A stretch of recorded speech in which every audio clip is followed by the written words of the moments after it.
Kumusta? Mabuti!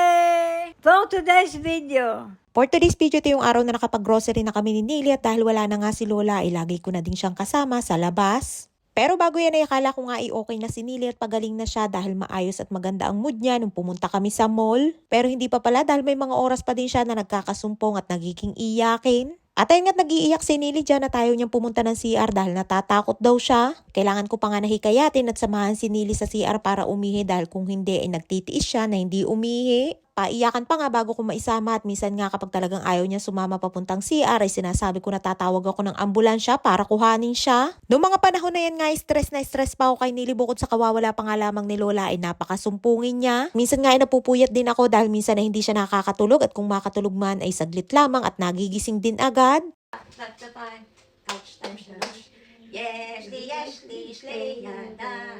Tamang libang nga lamang ng mga oras na yan para may magawa at hindi ko naman ulit mabuhay ang TV dahil kapag binuhay ko ay nagagalit siya. Simula nga nang nawala si Lola ay lagi lamang kaming nakatambay dyan sa salas at ayun nga't sabi ko ay mag-exercise na lamang kami. Ayos na ayos pa nga kami dyan na parang bata lamang na tinuturuan ko nang biglang nagbago na naman ang ihip ng hangin at nagkasumpong na naman.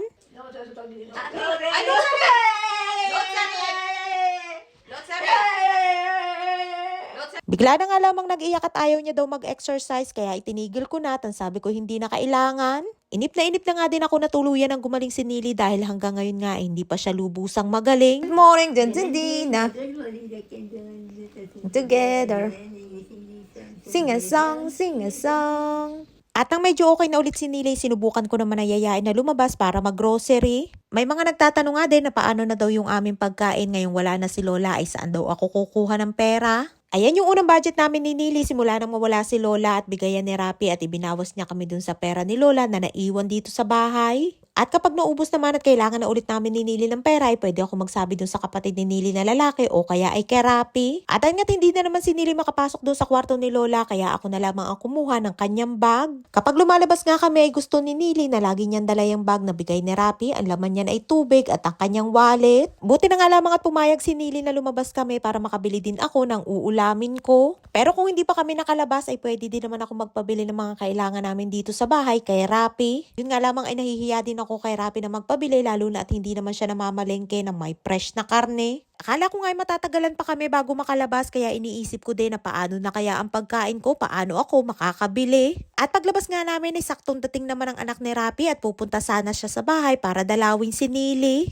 Buti na nga lamang at naabutan niya kami kaya ayan at sumabay na sa amin palabas at habang naglalakad ay nagkukwentuhan. Gusto niya pang ayusin yung walker ni Nili dahil masyado daw mababa ang kaso sabi ni Nili wag na kaya ang sabi ko ay okay lang at sa bahay ko na lamang aayusin. Diyan na nga kami sa may kanto naghiwalay dahil magkaibang amin dadaanan at tinanong niya pa nga kami kung okay lang ba daw kami o kung gusto namin ay sasamahan niya daw kami. Masaya nga din siya para kay Nili dahil nakakalabas na ito na kahit paano ay nalilibang at nakakapaglakad-lakad. Simula nga na magkasakit si Nili ay halos 6 na buwan din siyang hindi lumalabas ng bahay at hindi nakakapaglakad ng malayo. Kaya ayan at nang makalabas kami para lamang ako may kasamang bata na tinuturuan na babago pa lamang naglalakad. Hindi na nga ako magkaintindihan sa pagtuturo sa kanya at pati nga walker ay binubuhat na. Nakakaloka kasi Limata.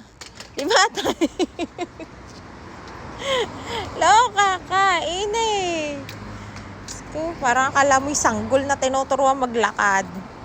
Matatawa ka na nga lamang talaga kay Nilu siya kanyang mga pinaggagawa at kulang na nga lamang ay sunungin na yung kanyang walker. Mas mabilis nga siyang lumakad kapag yan ang kanyang ginagamit pero kita nyo naman at sa pag-iwas sa sanaw ay binuhat na naman ang kanyang walker. Kung dati-dati nga kapag lumalabas ako ay mabilis lamang ako nakakarating sa aking pinupuntahan pero ngayon nakasama ko na si Nili ay paglalakad pa lamang ay inaabot na kami ng kalahating oras kahit malapit lamang ang aming pupuntahan. Pero ngayon kahit magtagal naman kami sa labas ay okay lamang dahil wala na si Lola na naghihintay sa amin. At dahil bibili nga din ako ng pagkain ko ay dyan kami pumunta sa may ration store dahil dyan lamang ako nakakabili ng mga fresh na karne. Pinaiwanan ko na nga kay Nili yung kanyang walker at yan na lamang sanang pushcart ang pahahawa ko sa kanya. Ang kaso ay ayaw pumayag kaya kinuha ko na ulit at pagdaan nga dyan sa may mga nakasabit na dried fish ay nagalit pa at ayaw niya daw niyan.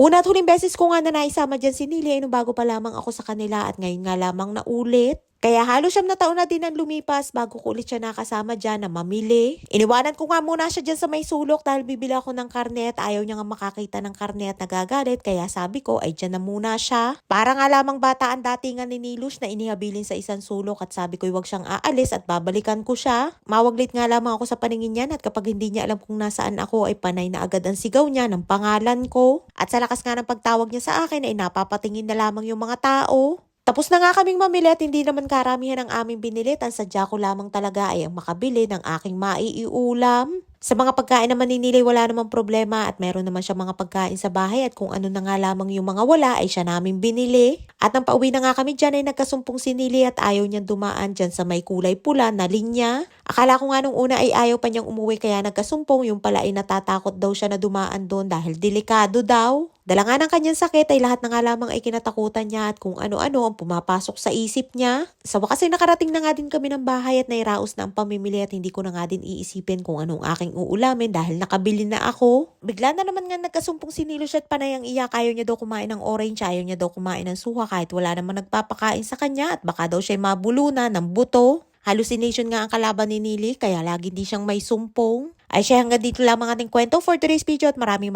po salamat sa inyong suporta at laging panonood. Mag-ingat po tayong lahat palagi. And please follow and share ako Infinity Private Resort and Events Place and please subscribe to my YouTube channel.